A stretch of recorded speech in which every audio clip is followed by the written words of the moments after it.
زنازانی وکیلان پارلمان ترکیه به ویدیوی پربیننده شبکه‌های اجتماعی تبدیل یافت.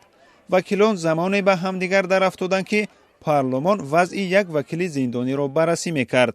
هم حزب این وکیل از منبر گفت رقیبان جان آتالای را تنها برای آن تروریست مینامند که هم عقیده آنها نیست.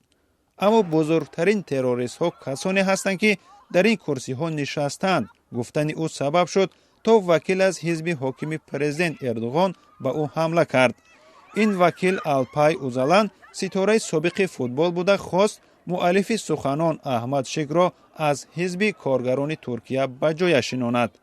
مشزنی او سبب به حمایه شیک برخواستن طرفداران شد و دامنه زنازنی وکیلان دیگر را نیز فرا گرفت. در پی زنازنی در روی فرش مجلسگاه آثار خون دیده می شود. جان آتالای 2 سال پیش به تلاش سازماندهی اعتراضهای سراسری پارک گازی گناهکار و به 18 سال زندان محکوم شد. این عیبنامه را او در دادگاه رد کرده بود. وی از زندان ایستاده در انتخابات سال 2023 شرکت و عضو پارلمان گشت.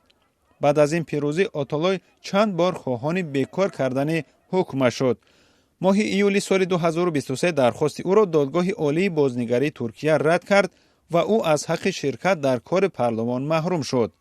احمد شیک ضد این حکم صحبت و به بازبینی آن دعوت میکرد.